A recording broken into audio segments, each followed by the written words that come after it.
Craig, what do you want to do today? Well, Dustin? Oh, shit. God damn it. God damn it. I just want to ride bikes with my friends. I just want to ride bikes with my friends. Yeah! Bike stuff, bad trips, pizza, friendship. I just want to ride bikes with my friends. I just want to ride bikes with my friends. With my friends, my wheel friends. Oh, man, that was cool. Hey, welcome back to the Wheel Friends podcast, comedy podcast that exists in the world of bicycling. I'm your host, Craig Richards. That was the the new Wheel Friends theme song performed by the what do we call ourselves? I don't know. That was Dustin, Steve, and I singing the new Wheel Friends song. Dustin put the music together for that after I wrote some really dumb lyrics to him, and I'm impressed with what he can turn around. So thanks to Dustin. God damn, I'm really happy to have that. That's a cool theme song. Anyway, so this episode was recorded on December 8th, 2018 now. Martel Posey was over at my house in the studio here, and we had a really awesome conversation about bicycles. Martel is the executive director of the Spoke Folks, which is one of the nonprofit bicycle co-ops in Grand Rapids. And so sitting with him and just talking to him about his experience with bicycles, which is really cool. So I hope you enjoy this episode. It starts out a little weird. Martel had just asked me how I got into podcasting or what made me want to start this podcast. And then it segued really nice into how everything else just laid out for the whole story of the show. So I'm leaving it in. Maybe I'll fix it in post, but I'll do my best. So here's Martel and I, December 8th. I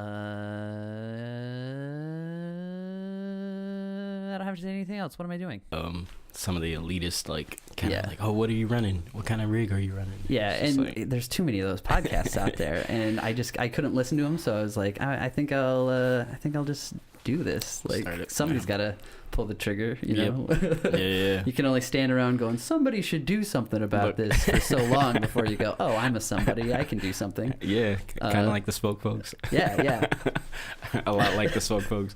Like, oh shit, like we all like to ride bikes and we like to do this thing, but we don't want to spend a bunch of money and like hold all this knowledge to ourselves. It's like, no, there needs to be something that's got to get out there. And that's the great thing about podcasting is like, it's like now anybody can be a radio host, which I think is cool. Yeah.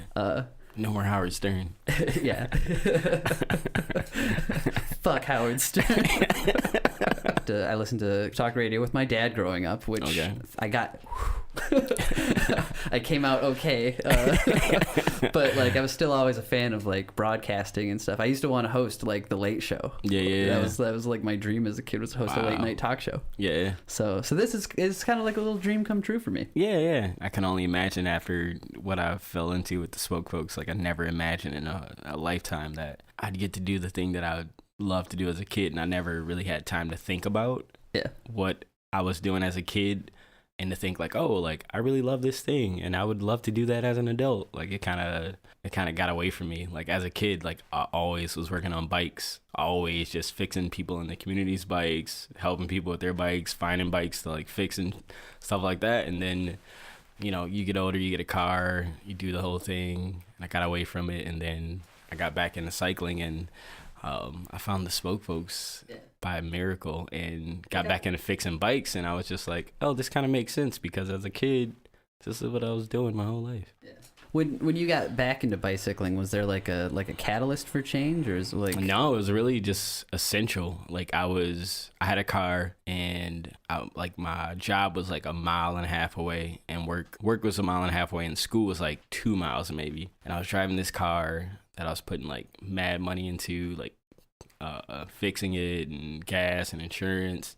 I'm like, man, this is really hitting the pockets as a student and everything, and it's like, it's got to be a better way. And so I seen people cycling, and my dad had an old Schwinn, and I asked him to give it to me, and so he gave me the bike, and I got it fixed up and sold the car and started cycling. Did some research from a guy who wrote a book in like Minnesota who did like 20 miles each way to work, and he was doing that in Minnesota. So I was like, oh, you can do it in Michigan then.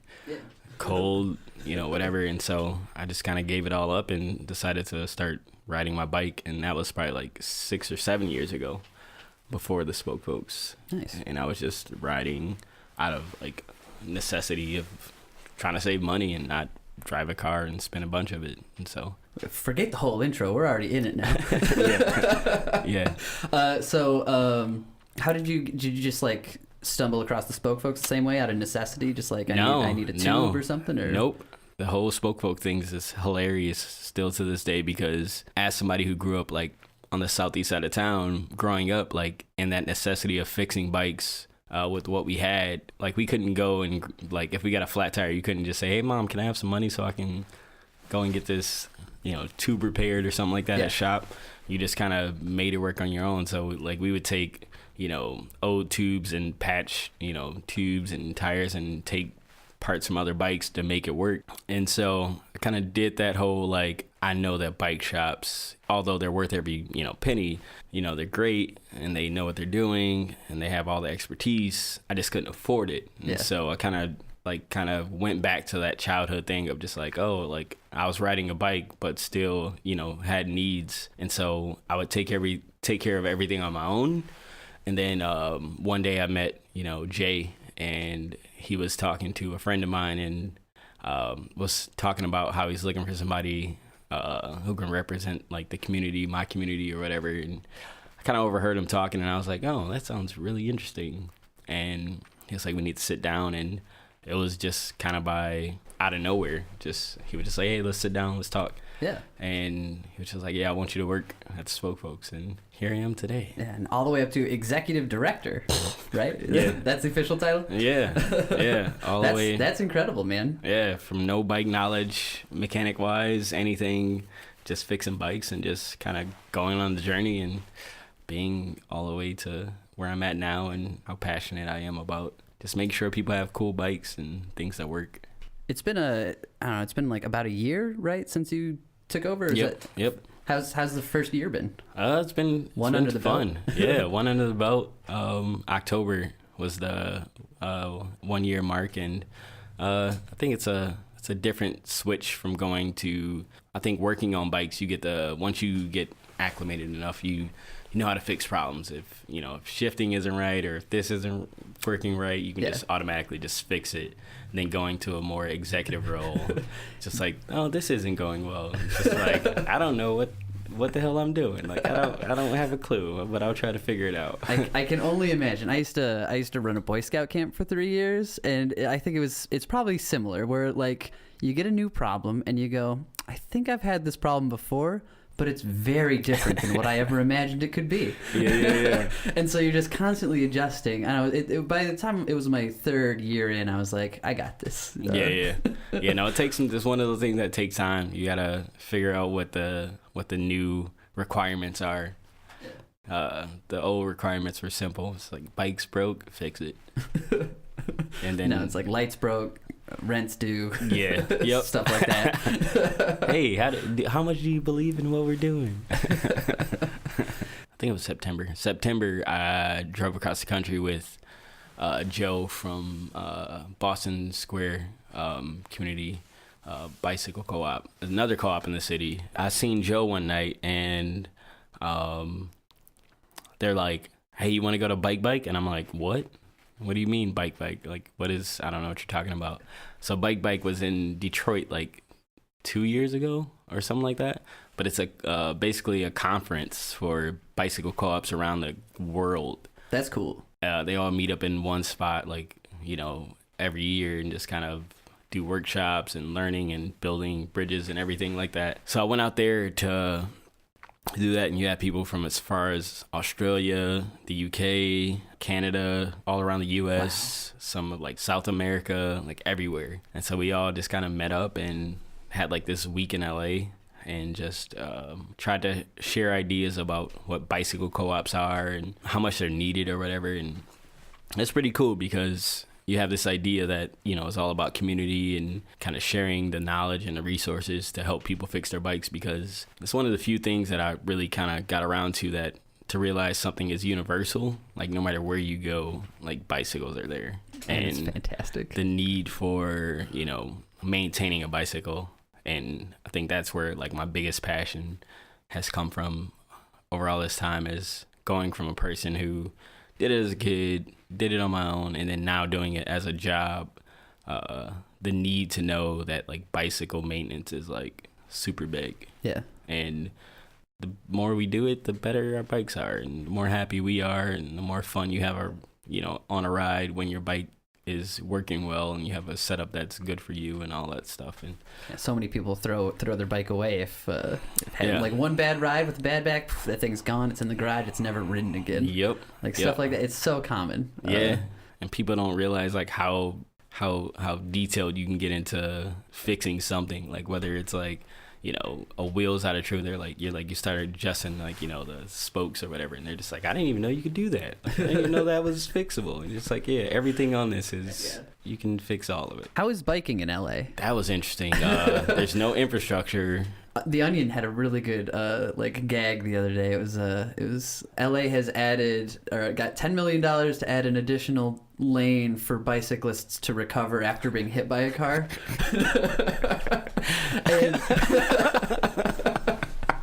and I thought that was pretty good.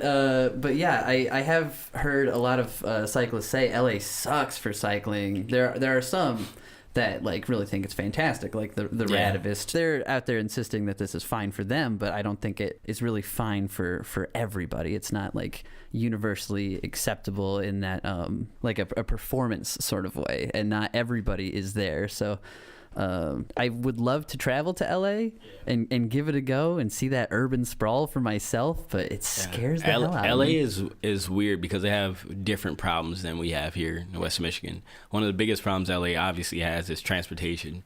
And so the car traffic is super heavy. 405 looks like a nightmare. Yeah, like so you try to go 8, you go 8 miles in a car and you're talking 45 minutes to an hour in general. But if you bike it with all the terrain, you're not getting like very in Grand Rapids we have very like very straightforward streets. It's just like it's a grid. There it's not so much or whatever, and you have elevation out there and everything too, but they don't have any bike lanes. But what's nice about LA and as far as cycling goes is that the traffic is so crazy that they don't care what's in the road. They just know they need to navigate around things. Like, so if there's an Uber pickup or something like that, like if there's a car parked on the side of the road, they just know they got to go around it and they just move around it. A lot more improvisational. Yeah. And so like there doesn't need to be a bike lane. And the first day I got there, I was super scared because there's no bike lanes and you're driving down these roads or you're riding down these roads and cars are passing you within like inches or to a foot at most times. Oof. But they're doing it at really high speeds. But then you kind of... My nightmare. Yeah. And then you kind of understand that they have a certain respect for you, though. Yeah. They're like, I never felt in harm after I got comfortable because everybody just goes around you or they, they just do the thing and get around you. But what's really cool is that at the end of Bike Ciclovia was happening in LA where they shut down like 8 miles of road in downtown LA. Oof. And everybody rides their bikes just in this. I'd be into that. Yeah, so everybody was riding their bikes, and the best experience ever was just to seeing that so many people were coming out and riding their bikes in every shape and fashion, whatever type of rider you were. And we linked up with this group called Eco Village, and they built this bicycle karaoke rig. Oh, damn. And so they had a tandem bicycle. I've always wanted it. Yeah. Tandem? It's coming. It's going to happen. We got to make it happen. So they had a tandem pulling a trailer with, a whole PA system on the back and a screen and everything or whatever. And so they're pulling the rig, going forward, and you're facing the crowd behind you of people on bikes while singing karaoke. They have like these handlebars mounted. Did you sing? Yes, I did. I sang Purple Rain through the streets of LA. It was beautiful. One of the best things ever. And so you're kind of singing to this crowd of bicyclists, cyclists behind you, and it was just amazing. And at some point, like throughout the whole, it was probably like 6 hours that we just rode, and we kept getting more people. Was it just like an 8 mile loop just back and forth, or no, it took that long to get around like the whole 8 mile loop. It was just like you're just like going through it all. And at some point there were like at least 3 families who had kids, and the kids wanted to sing, and so the kids would like pull up and be like, oh, I got a song I want to sing. And then you see these like 5-year-olds just like singing whatever song that they were into, like Bruno Mars or whatever, Let It Go or something. just on the back of this karaoke rig. And it was just like, yeah, this is where it's at. Oh man, I'm gonna spent forever thinking about what song I would do from karaoke off the back of a bike. That's a good one. That's so cool. Yeah, Purple Rain was it was a good choice. There's a long intro to that though, right? Yeah, a little bit. Just sort of standing around. But then when it got to we got to a point where it was a stoplight and we had to stop, and it was just like the chorus. Yeah. Purple Rain, and people were sitting down on the sidewalks and they're just like belting it out, and all the people on bikes are belting it out, and they were just like. You're in somebody's Instagram story for sure. Yeah, no, one guy recorded it. He was like, yeah, hit me up if you want the video. And I still haven't hit him up, but I need to do that. Oh, man. I would love to see that. I want to see it. It was crazy. Yeah. Man, I'd probably do a punk song just because I like punk music, and it's just because you can yell and you don't have to sing well, and that's what I got going for me. It was good too because you've been in LA, you've been in a whole different culture. There were some Selena songs that were sang, and it was like super dope because at some points they would just stop the whole thing and just like dance party on the corner, That's perfect. On the side of the road, everybody just hops off their bikes and started dancing. Yeah. It was cool. I'm sure cars do that, but cars can't do this. Yeah. You can't just hop out your car and start a dance party. You can't, hear somebody playing a cool song in their car and go, oh, I'm going to hang out with them.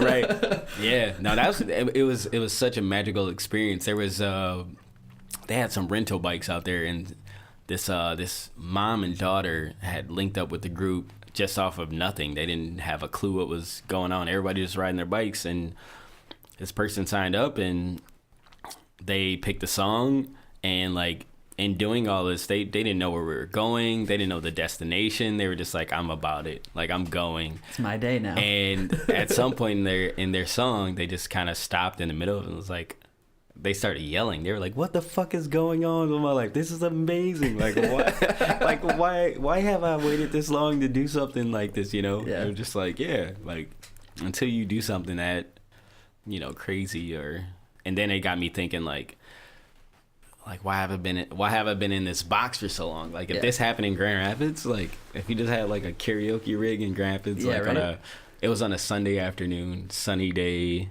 in the middle of, great, beautiful weather. Maybe we do need another group ride. yeah. It's just like Sunday karaoke, and like it would be amazing. That would be tight.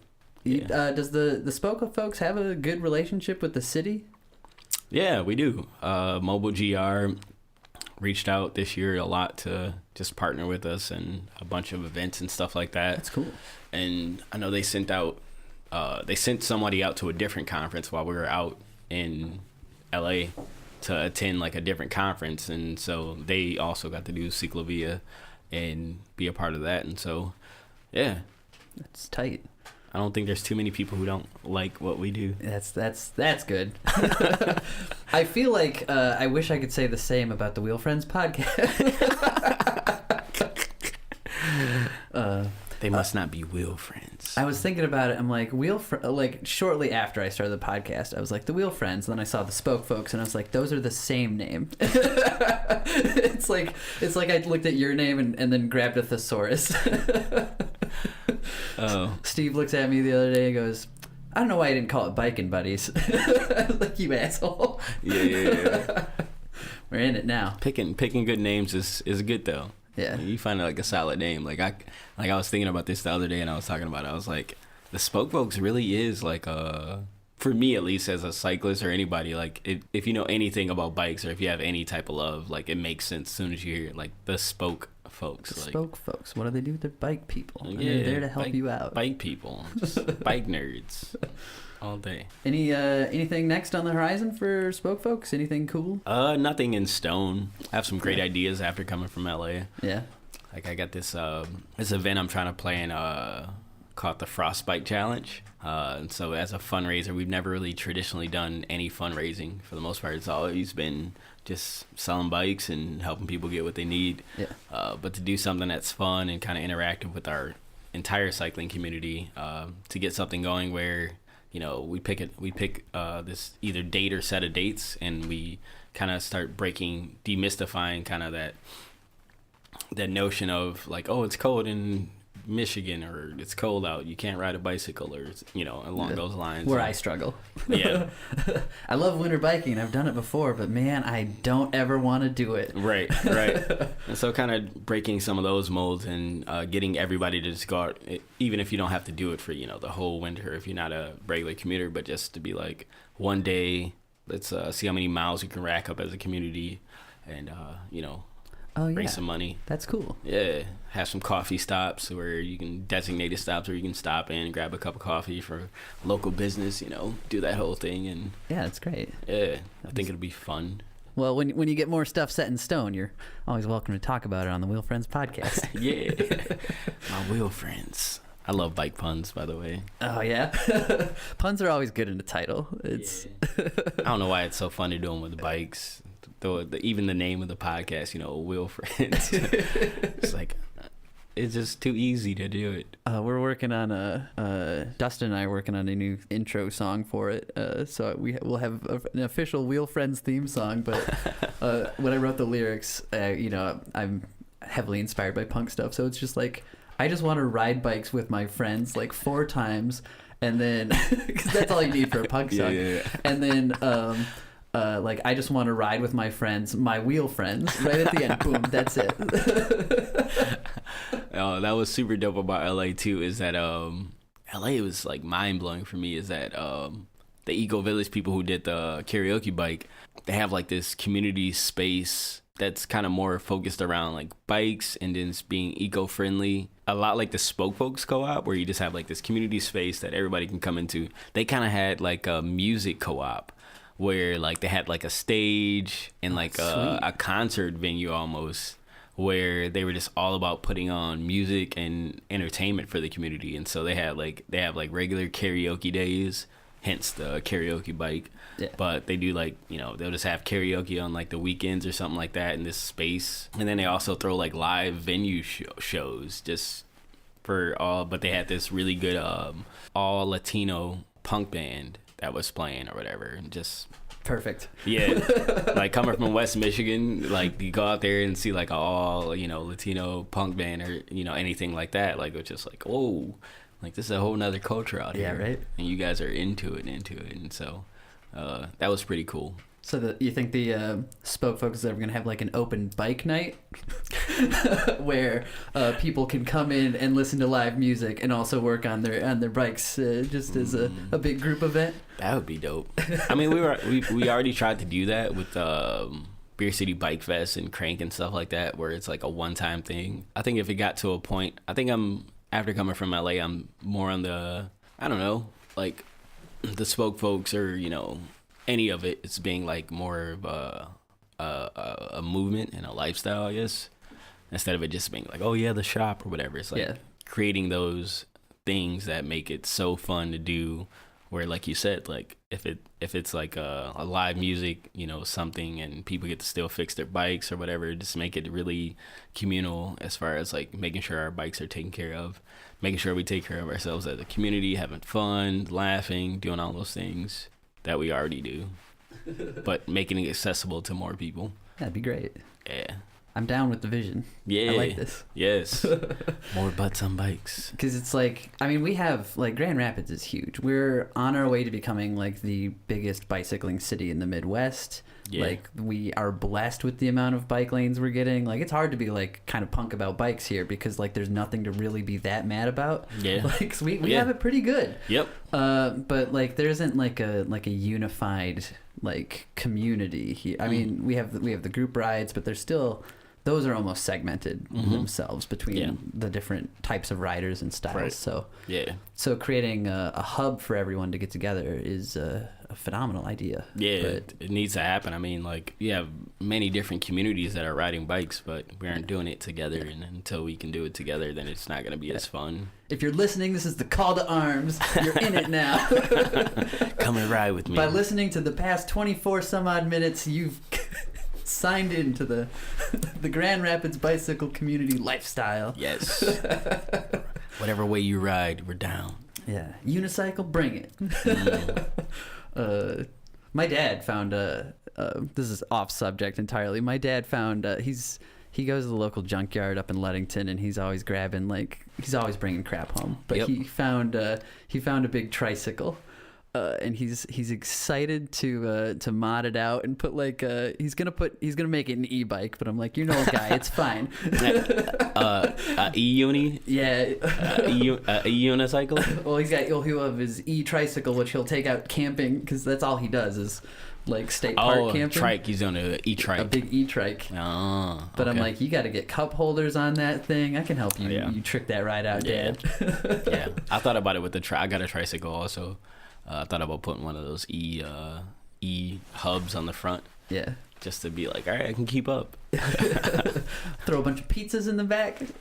Yeah. Or But beverages. he's my dad's a big car culture guy, so he and I think that's where I picked up bike customization, is just watching all these like custom shows with him all the time. So for him to get like this big tricycle, I'm like, all right, Dad, let's do this. Let's go in on this thing. Now, I think that's like the thing that's missing from all of it is like my biggest kick lately is like the bike that I rode here today. Like within the last 2 years, I barely had to like touch it to maintain it, because I set it up in such a way that it just works. Yeah. And I just want everybody to have that that type of reliable transportation, just like entertainment, like exercise. this great setup, minimal cost, just set up right for you. Everybody needs that. Actually, it was really funny riding over here. I was kind of, I won't say triggered, but it was kind of reminded me or whatever. And this was actually like a near miss story, not from a vehicle perspective, but from another cyclist perspective. And I was on Nap in Monroe, I believe, and I was going south at the light, and I seen the red light, so I decided I would stop, doing my duty to obey the law. Yeah. And just sitting there, and so obviously the cross traffic on Nap has a green light, they're blowing through it, and this dude was, fully kitted, road bike. I'm on my commuter setup, blah blah blah, and he blows the red light, putting himself in danger to almost get hit. And so he blows to the red light. Got to make that Strava time. Yeah, he doesn't say anything to me, like, from a distance. He doesn't say, hey, on your right, or anything. Sounds I would call this guy a jerk at this point. Blows by me like so fast and so close that like he, like, some of his gear like nicked me. And I'm just like, and as he's going through the intersection, this car is coming and has to slam on his brakes because he blew the red light, and he had to swerve and go around the car just to get through it. And I'm just like, as this is all happening in an instant, I'm just like, wow, like, you're making it look really bad for everybody, like all of us. This is not good. And so, I throw it into gear and I freaking hawk him down. And I'm like, hey, yo, like, what the hell was that? You could have at least said on your right, and you blew a red light. Or like, it's like, did you not see that light was red? He's like, yeah, that's why I went through it. And I was like, what? Like, what world are we living in where you think red light means go through it while you're on a bike or whatever? And so he does this to me all while we're riding, and he keeps going. And so I'm like, yeah, like, you're fully kitted, all this stuff. I was like, and so I just like kept going pace with him, just right behind him, just like laughing, like, oh yeah, like, you're so good. It was worth it putting that kit on, huh? Yeah. It's like I got 2 bags in the back. How many loaded grams up you with saving stuff. with that carbon frame, homie? And so, but the crazy thing was so he keeps going. He's just like huffing it out or whatever. I'm just standing behind him, just laughing. There's like a 80-year-old dude on a bicycle, just, getting some exercise in the bike lane, and he does the same thing to him. Yeah. In the bike lane, like, he just goes, like, he just like kind of blows by him without saying anything, and I'm just like, wow, like, that's not cool. Wow, man, that sucks. And then the other story I have near misses of, I was going down State Street in this car. I was in, I don't think there's a bike lane there. Either way, it's downhill going down it or whatever. And so there's this car that's like behind me, and they, make it a rush to get past me. And they keep doing this thing where they go past me and then I catch up to them because I'm going downhill. Yeah.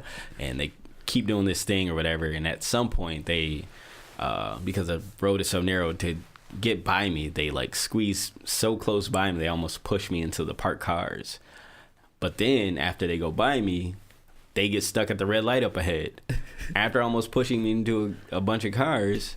And so I pull up next to them. I'm like, are you trying to kill me? Are you trying to kill me? Like, you're still here at this red light. But they would not look me in that. They would not look at me. They would not. Like, they just kept the head straight forward. Like, that's my move when I'm like accidentally awful to somebody, because like I'm instant shame. I'm like, all right, eyes forward, like, you know what you did wrong, just look sullen.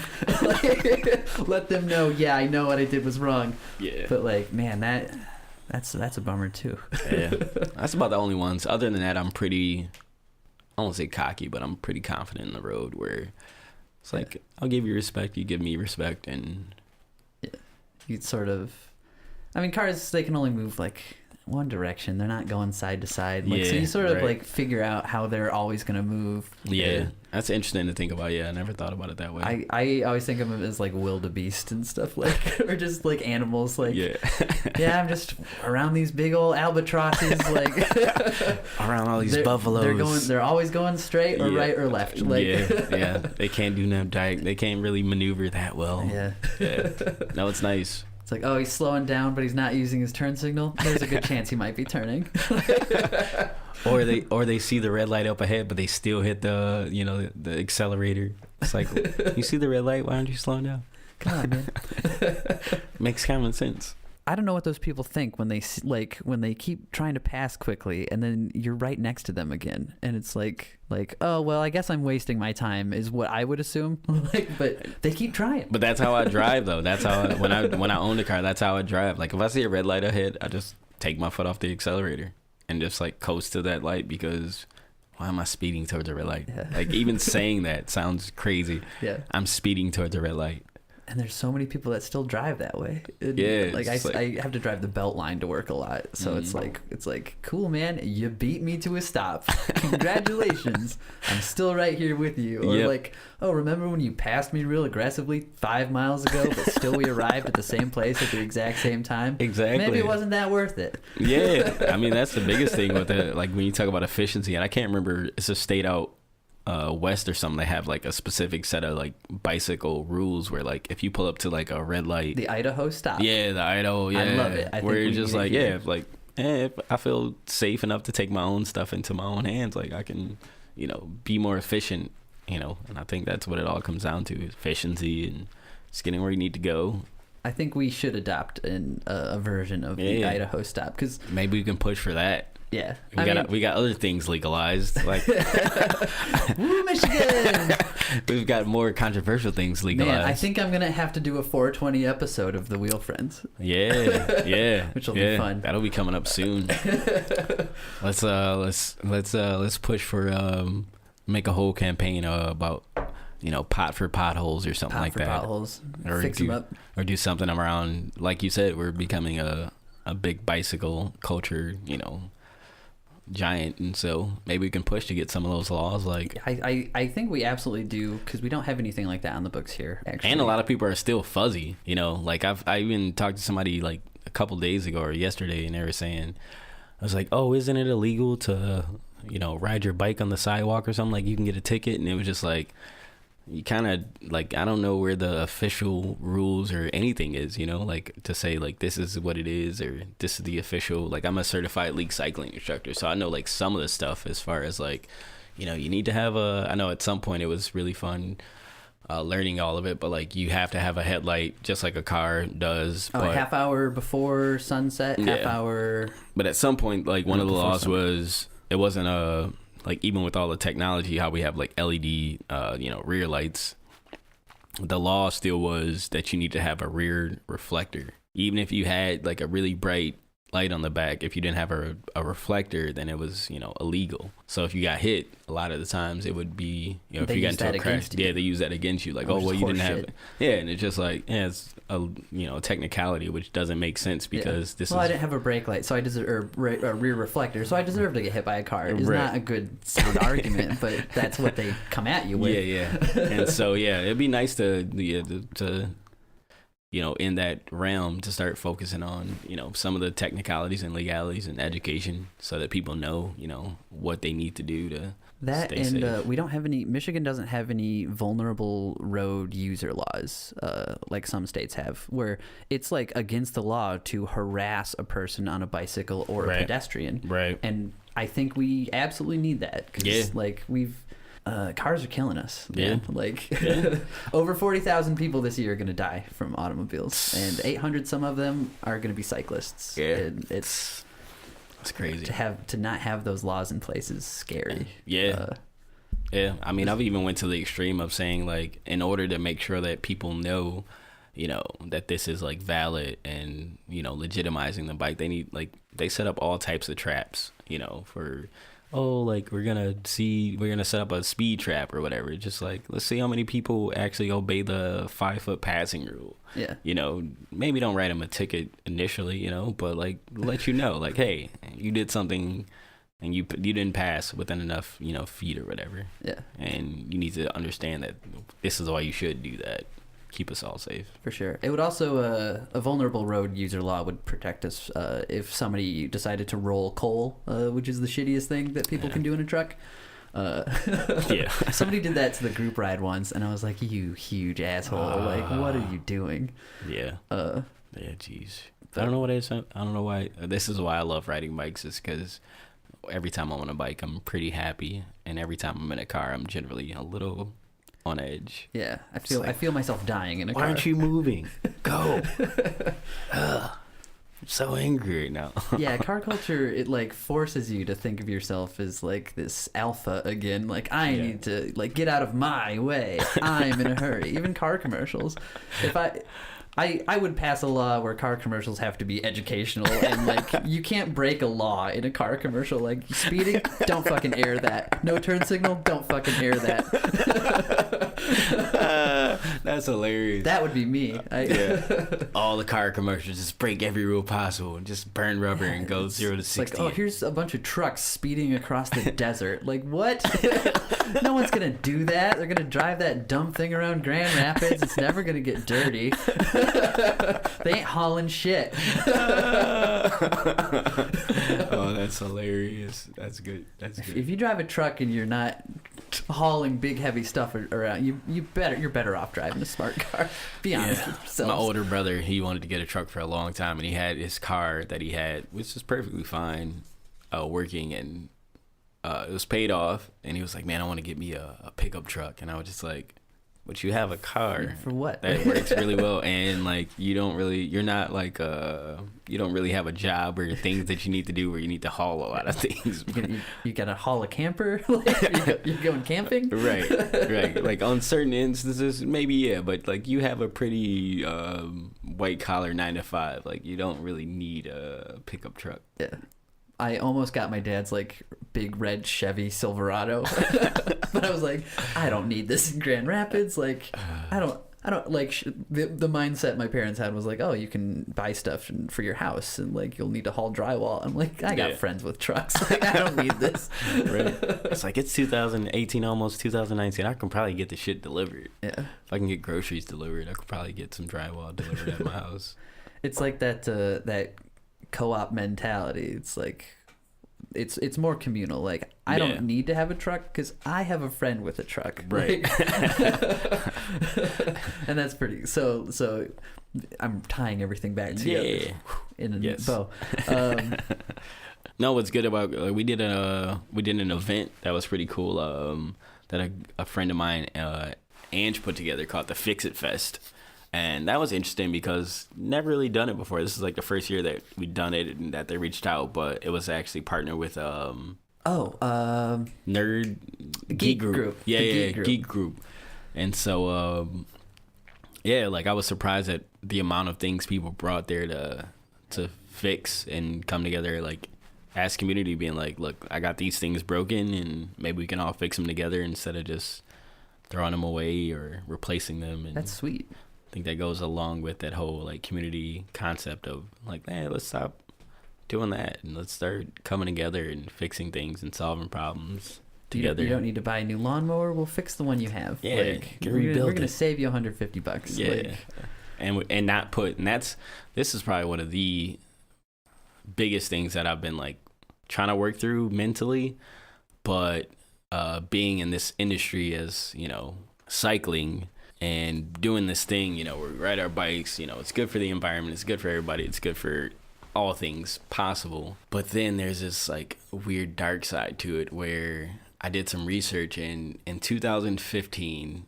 75% of all bicycles sold in the US were all sold out of department stores, which contributes to like landfill.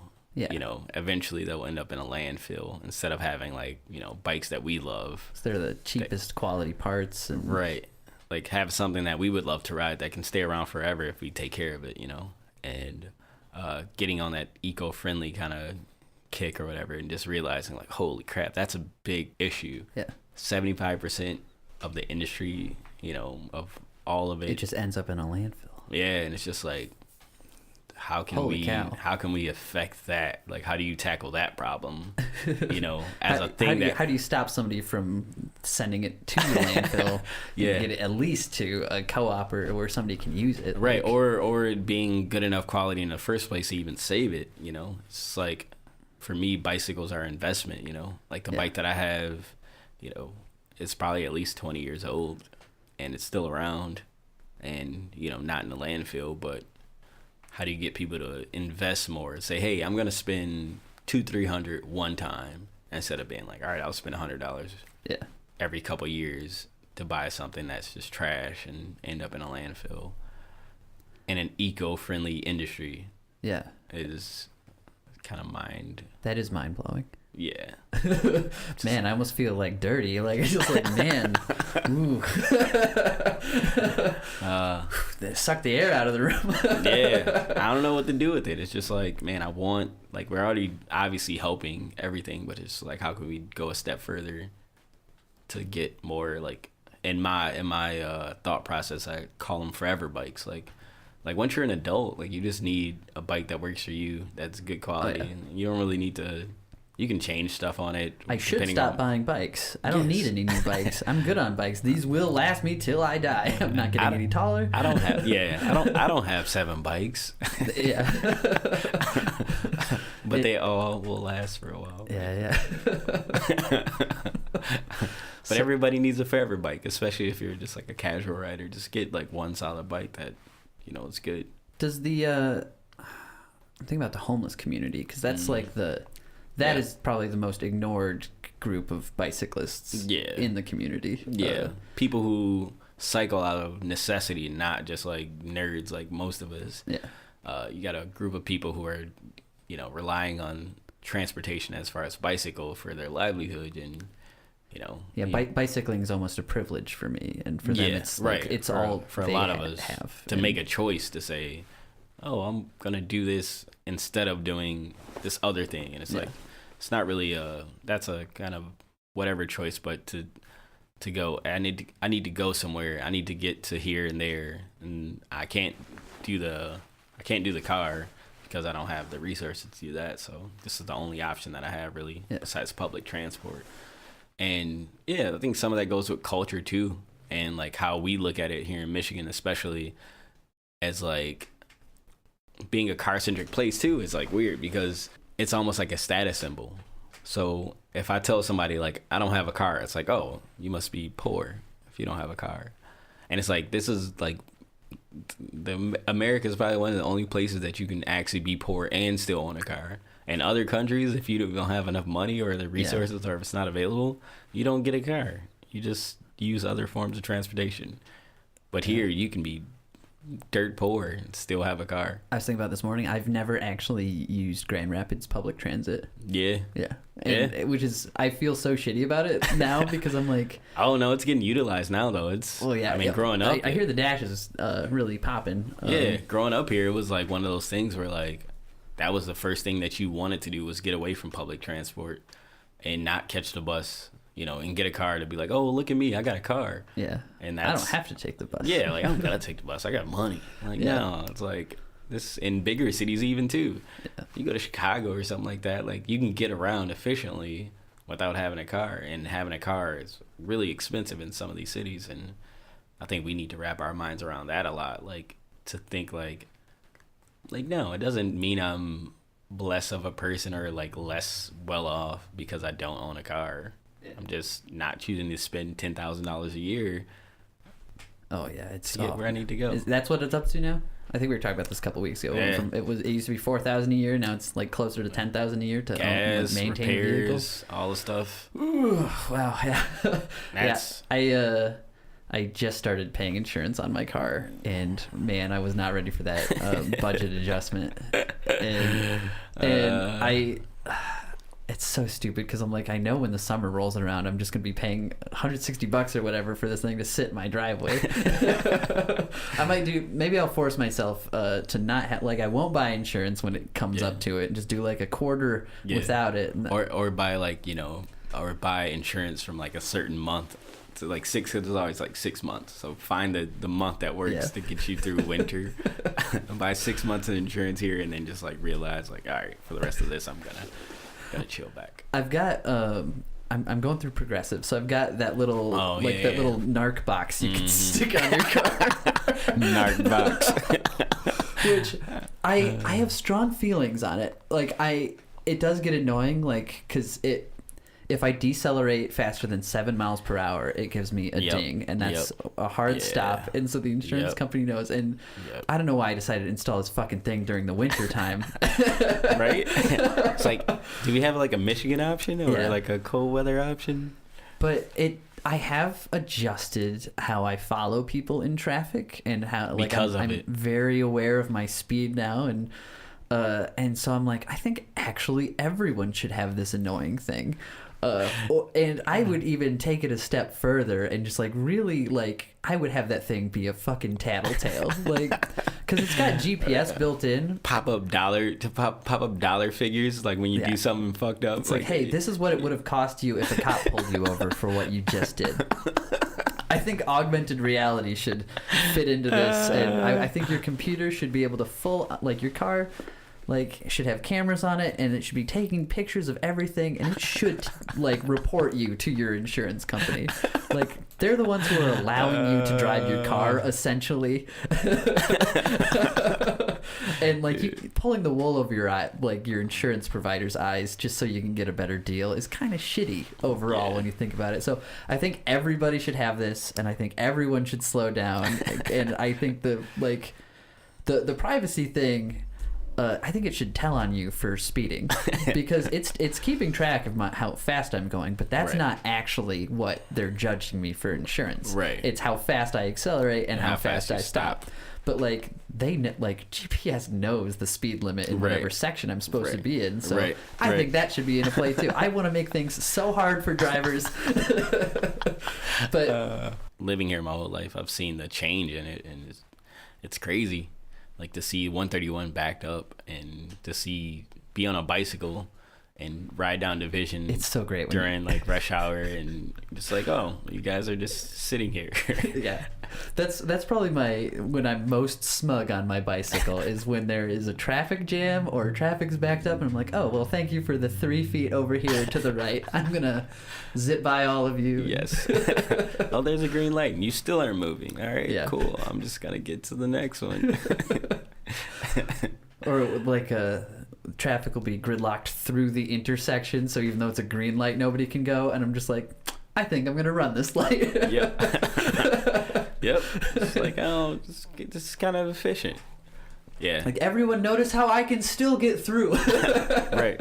No, it's funny. I had a friend who would occasionally like wanna get some exercise in, so they would take my bike, and I would drive their car or whatever. And even being a person who doesn't cycle as much, they would still beat me to the destination, even not having, the legs or blah, blah, blah for it. Like, it still was more efficient for them to get from point A to point B sometimes within a short trip on a bicycle. And I take the car and still get there after. It's just like, oh, this is kind of efficient, especially within short miles. And then there's the statistics of, like, I think it's mind blowing. I think it's like 80% or 70-some% of most trips are like under 4 miles are done by car. It's an insane amount. Crazy. All right, so I think that'll do it for the Wheel Friends podcast. Martel, tell us about Spoke Folks. Where can we find you?